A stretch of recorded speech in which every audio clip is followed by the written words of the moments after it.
I My sit here stepmother not by sold me choice, to a but by disabled necessity. alpha king. The But true after fight one is night, he beyond these rose from the walls, bed. and we are running The out of wind time. moved through the old house like a warning, but no one listened to it except her. She stood near the door with her small bundle in her hands, fingers tight around the cloth. Inside were the only things she owned: a worn shawl, a book with missing pages, and a wooden charm her real mother had once given her. Everything else in that house belonged to her stepmother, and now so did she. "Do not look like that," her stepmother said, adjusting the gold ring on her finger. "You should be grateful, grateful." The word felt heavy, like a stone placed on her chest. The girl lowered her eyes as she had been taught. She had learned long ago that silence was safer. Since her father's death, silence had been her shield. Her stepmother did not like questions. She liked obedience. She liked things that could be traded, and tonight she had traded the girl for gold. Outside, hooves struck the frozen ground. Wolves howled far away, deep and slow, their voices rolling over the hills like ancient drums. The Alpha King's guards had arrived. Everyone in the northern lands knew the stories. The Alpha King was powerful. His name alone could stop wars. His wolves were feared across kingdoms, but he was also broken, crippled, bound to a throne he could not rise from. Some said dark magic had twisted his body during the last great war. Others whispered that he had been cursed by a woman he once trusted. No one knew the full truth. Only one thing was certain: no woman had ever stayed at his side. Some fled. Some fell ill. Some simply vanished from the castle, never spoken of again. And now the girl was being sent to him. "She is small," one guard said quietly, looking at her with something close to pity. "Small, thin, easy to break." "She will do," her stepmother replied quickly. "She is healthy, quiet, she will not cause trouble." The guard nodded. He did not smile. The girl was led outside. The cold bit into her skin, but she did not shiver. Fear had already taken all the warmth from her body. As she was lifted onto the carriage, she turned once, just once, toward the house she had grown up in. Her stepmother was already counting the gold. The doors closed. The carriage moved, and just like that her old life ended. The journey north felt endless. The land changed as they traveled. Trees grew darker, mountains sharper, shadows longer. The air felt heavier, as if it carried memories of old battles and forgotten magic. At night she dreamed of wolves with glowing eyes and a throne made of stone and bone. She woke each time with her heart racing, unsure if the howls she heard were dreams or real. On the third night, the castle appeared.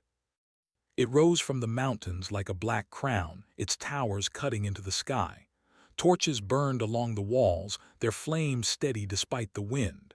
Massive gates of iron and stone opened slowly, groaning like something alive.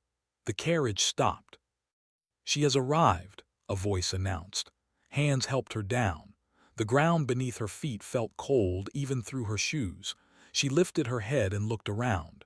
The Alpha King's castle was beautiful in a dark, quiet way. Stone corridors stretched endlessly. Banners with the symbol of the northern wolves hung from the walls. Servants moved silently, eyes lowered. No one smiled.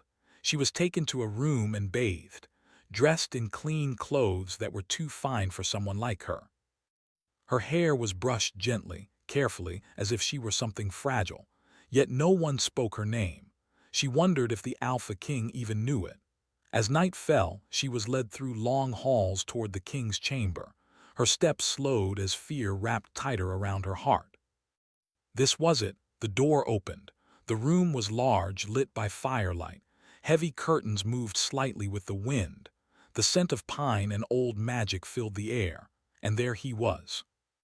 The Alpha King sat near the hearth, his back straight, his hands resting on the arms of a carved chair. His legs lay still beneath a dark fur blanket. He was not old as she had expected. His face was sharp and strong, marked by scars that told stories no one dared ask about. His hair was dark, his eyes colder than winter steel. He did not look at her. "You may leave," he said to the servants. They bowed and disappeared, closing the door behind them. Silence filled the room.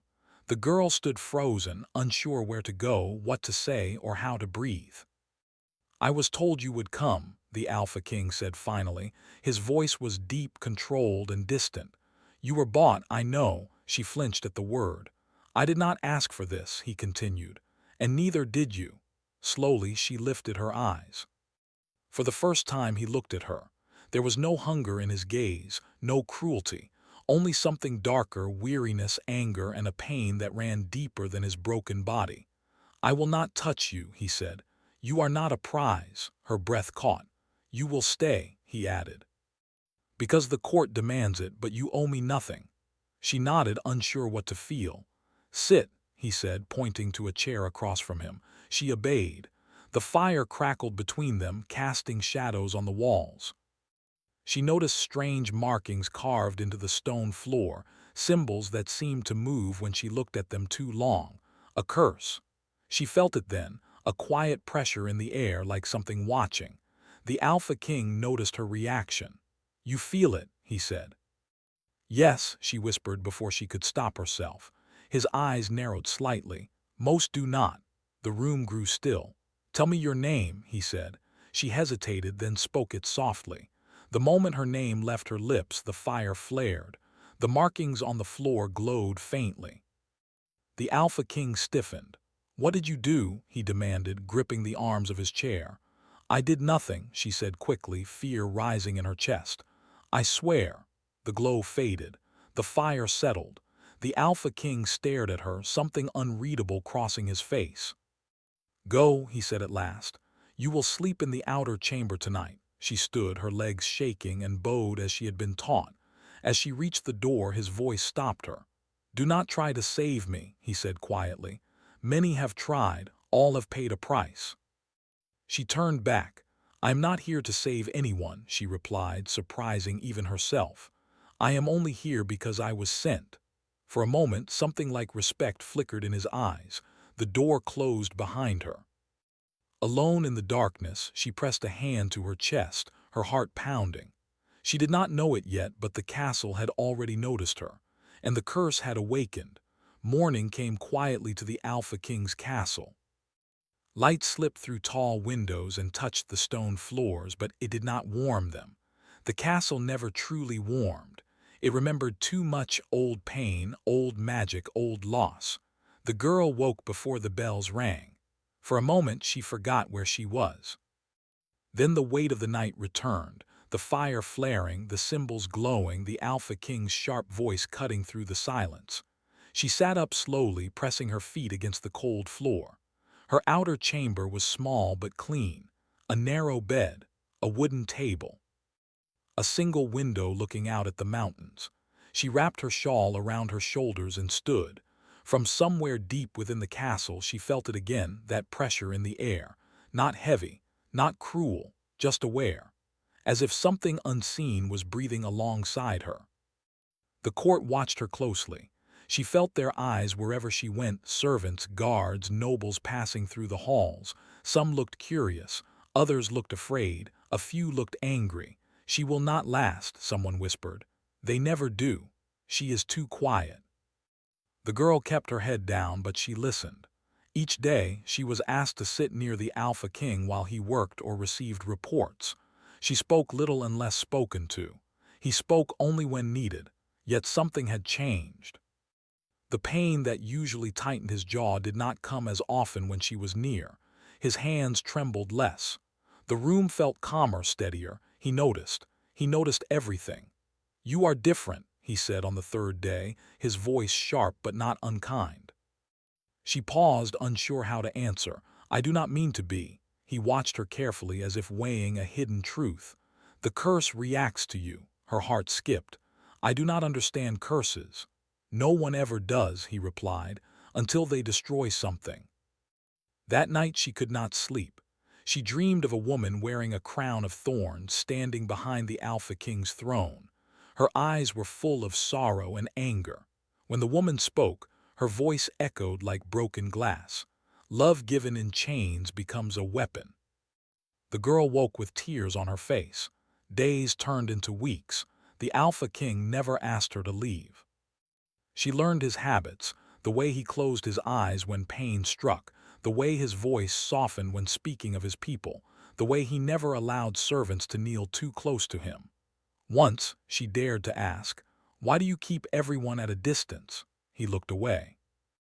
"Because closeness is dangerous." "For you?" she asked gently. "For anyone," he answered. She did not argue, instead she stayed. She read to him in the evenings, old stories, legends of wolves who walked as kings, of queens who bent magic to their will. He pretended not to listen, but when she skipped a page once, he corrected her without looking up.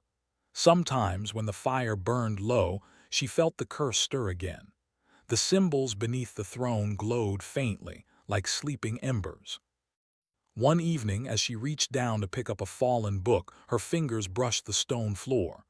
Pain rushed through her like lightning. She gasped and pulled back, her hands shaking. The Alpha King stiffened. "What happened?" he demanded. I touched the floor," she said, her breath uneven. The markings glowed brighter. The Alpha King's grip tightened on his chair, his breath hitched. "Do not touch it again," he said harshly. "I am sorry," she whispered, but something in his eyes had changed. Fear. Not for himself, for her. That night the seer came. She was old, bent with years and secrets. Her eyes were clouded, but her voice was sharp. "The curse is shifting," the seer said, bowing before the throne. "It has awakened." The Alpha King said nothing.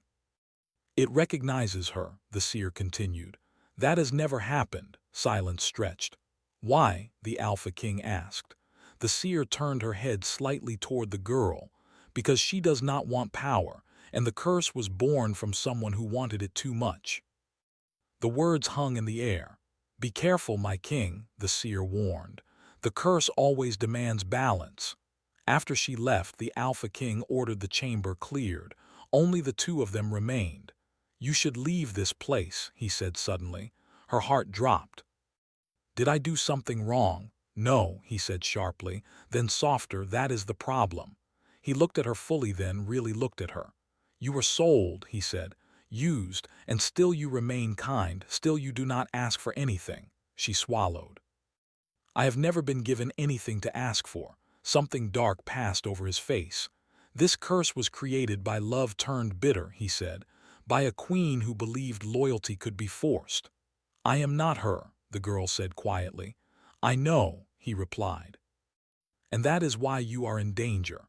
She stood slowly, her hands trembling. "I am not afraid." He laughed once, bitter and sharp. "You should be."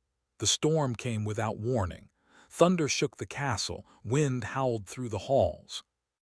Torches flickered wildly as the magic beneath the stone surged. The Alpha King cried out as pain tore through his body. The curse burned, alive and furious. She ran to him without thinking.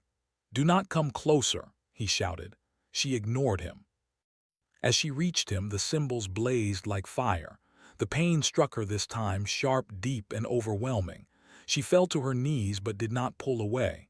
"Stop," she whispered, pressing her palm to the floor. "Please."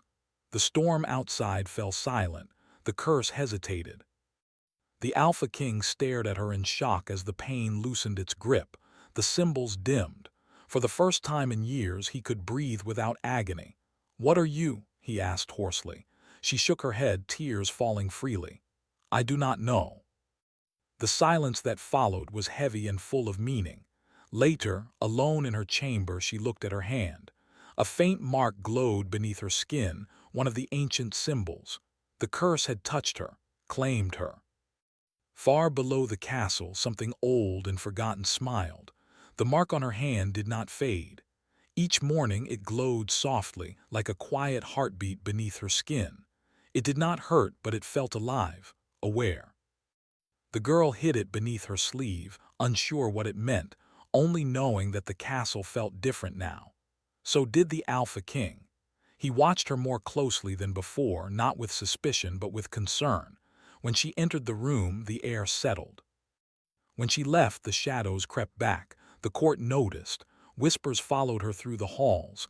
"She is bound to the curse. She will destroy him. She will save him." The Alpha King silenced none of it. He had learned long ago that fear could not be commanded away. But inside, fear was growing, not of the curse, of losing her. He ordered the scholars to search the oldest records. Scrolls were pulled from sealed rooms. Stone tablets were brushed clean of dust. Songs once forbidden were spoken aloud again. All of them told the same story. The curse had been born from betrayal. A queen had loved a wolf king deeply, fiercely. But she had feared losing him more than she loved him. So she bound him with magic, tying his strength to her will. When he tried to leave, she broke him. When he rejected her, she cursed the throne. The king shall stand only when love is freely given, the old words said, and fall again if love becomes a chain. The Alpha King closed the scroll with shaking hands. He finally understood. The curse was not meant to punish his body. It was meant to test his heart. He called for the girl that night. She entered slowly, her steps careful. She had learned his moods, the way silence could be louder than anger. "You should not be here anymore," he said. Her chest tightened. "You have said that before." "And I was wrong not to force you to leave," he replied. "The curse is changing, it is moving toward you." She raised her chin. "Then we face it." "No," he said sharply, "you leave." She took a step closer. "I was sold. I had no choice then. I will not leave without one now." He stared at her. She continued, her voice steady despite the fear in her eyes. "You did not treat me as a thing. You did not demand loyalty. That matters." "You do not understand what it will cost," he said. She lifted her sleeve and showed him the mark. "I already do." The room fell silent. He rolled his chair forward slowly, painfully. His hand hovered near hers but did not touch. "This mark," he said, voice rough, "is the curse reaching for a new anchor." She nodded. "Then let it reach." His eyes burned. "I will not let it take you." "You cannot command magic born of choice," she replied softly. "You taught me that." He closed his eyes. For the first time in years he felt something more dangerous than pain. Hope. The night the curse struck again, the castle shook. Magic surged through the stone like a living storm. The Alpha King cried out as his legs burned, the pain sharper than ever before. Servants ran. Guards shouted. The court panicked. But the girl ran toward him. "Stop her!" someone yelled. "No!" the Alpha King roared. "Do not touch her!" She reached him as the symbols flared blinding white. The pain struck her hard, dropping her to her knees. She did not scream. She pressed her palm to the glowing stone and whispered, "I am here." The magic hesitated. The Alpha King felt it, felt the pain loosen its grip, felt strength flicker where there had been none. Slowly, trembling, he pressed his feet against the floor. The court watched in terror as his body responded. "No," he whispered, "not like this." She looked up at him, tears streaking her face. "You are not stealing power," she said. "You are accepting it." With a cry torn from his chest, the Alpha King pushed himself upward. His legs shook violently. His breath came in harsh gasps, but he stood. For one heartbeat, the world held still. Then the curse roared. Magic slammed into the girl, throwing her back. She hit the floor hard, the mark on her hand burning bright. The Alpha King fell to his knees beside her. "Stay with me," he begged, his voice breaking. "Please." Her eyes fluttered open. She smiled weakly. "You stood." The mark spread across her arm like living fire. The curse had chosen its price. The seer arrived before dawn. Her face was grim. "The balance has shifted," she said. "He can stand now, but only as long as the bond remains." "What bond?" the Alpha King demanded. The seer looked at the girl. "The bond of choice." "If she leaves," the Alpha King said slowly, "the curse returns." "Yes." "And if I force her to stay?" he asked. The seer's eyes hardened. "Then the curse will destroy you both." Silence filled the room. The Alpha King looked at the girl, still weak but awake, watching him with quiet understanding. "I will not cage you," he said hoarsely. She reached for his hand. "Then do not." As days passed, the Alpha King learned to stand again, slowly, painfully. Each step was a battle. Each movement cost him pride. She walked beside him, never ahead, never behind. Not servant, not savior, something else. Something dangerous, something true. But deep beneath the castle, the ancient magic stirred again. It was not finished. The morning was silent. The castle had not seen such quiet in years. Even the wind seemed to hold its breath. The Alpha King stood near the throne, the firelight touching his face, his hands steady on the carved wood. He had learned to stand without pain, to move without fear, but the weight of what had happened lingered like smoke. She entered the hall quietly. Her mark glowed faintly on her arm, a reminder of the night the curse had chosen her. Her steps were soft, yet the castle seemed to notice. Shadows shifted, whispers hushed, the air itself bending to her presence. He turned as she approached. For the first time his gaze was full of clarity, unguarded, honest. There were no walls between them now, no roles of master and servant, king and bought girl. Only two souls standing in the space where fate had placed them. "You came," he said simply. "I never left," she replied, meeting his eyes. "I have never left." He studied her. His voice dropped to a whisper. "The curse, it will demand more." She shook her head slowly. "Not if we face it together. Love given freely cannot be taken by magic. You taught me that." He looked down at his hands, scarred and calloused, and then back at her. "I do not know if I deserve this. You were sold, you suffered, and still you remain by my side. I have always known you were more than the curse, more than what others said. That is why I am here." For the first time in the throne room, he allowed himself to feel something long forgotten: hope. The seer returned at noon. She moved through the hall like a shadow, her robes brushing the cold stone. "You have survived the trial," she said, her eyes flicking between them. "But the curse has one final demand. It seeks the truth of the heart. One of you must willingly accept the other fully, without fear or obligation." The Alpha King's hands tightened on the arms of his throne. He had spent decades fearing love, fearing betrayal, fearing loss. But now, as he looked at the girl who had faced the curse with him, who had carried pain without complaint, he felt a courage he had thought buried. He rose from the throne slowly, every movement deliberate. The castle seemed to breathe with him, shadows bending, stone humming softly. "I choose her," he said, his voice steady.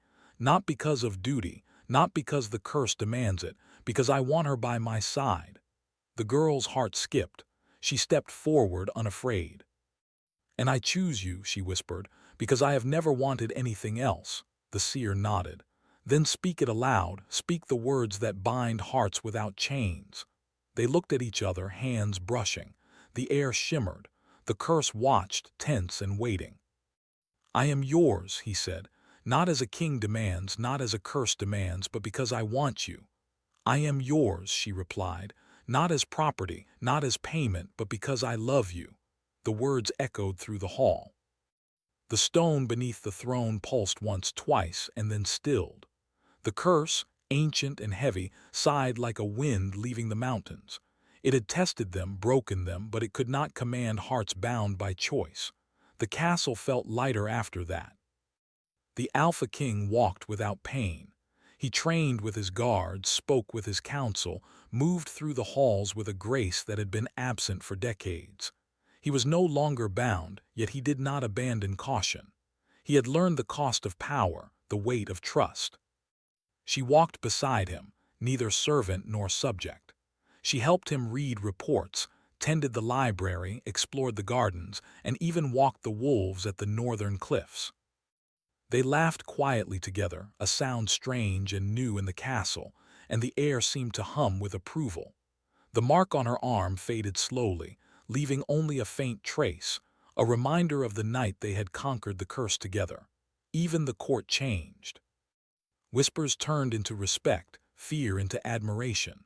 They watched as a bond was formed not by power, not by gold, but by choice.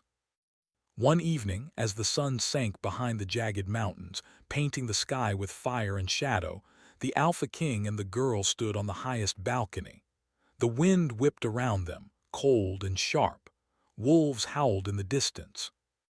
The castle below glimmered in the last light of day. He took her hand. His grip was firm but gentle. "We have survived what no one else could. The curse, it could not break us." She leaned slightly against him. "Because we chose each other," she said softly. "Because we are not afraid of each other." He looked down at her, eyes glowing with something more than power, love, respect, hope. "And yet something stirs beyond the mountains," he said. "I feel it. The old magic has not forgotten." She smiled, calm and resolute. "Then we face it together as we always have." He nodded. "Together." The wind shifted, carrying whispers of old queens, ancient battles, and the weight of a kingdom. But for the first time the Alpha King did not feel fear, and she did not either. They had been tested. They had been broken, they had been chosen, and now they would rise side by side. The night fell. Stars pierced the sky like tiny spears of light. The castle stood silent and strong. The wolves lay in the forests below, watching, waiting, but no longer threatening. Inside the throne room the fire burned steady. The throne sat empty, a symbol no longer of fear but of hope. The Alpha King and the girl walked to the center of the hall, hand in hand. "Are you ready?" he asked. "I am," she replied. They spoke the words again, quietly, firmly, aloud, together, always, freely. The air shimmered, but not with pain or anger. It was calm, safe, powerful. The curse had ended, but the legend of the northern wolves had just begun. Final hook. From the mountains came a soft, almost inaudible roar, an ancient voice, as if the earth itself had noticed their triumph. The Alpha King and his chosen stood tall, side by side, and the world beyond the castle whispered a warning. The love that defied a curse has awakened something far older, but for now, in the castle of stone and shadow, hearts were free, and that freedom was stronger than any magic.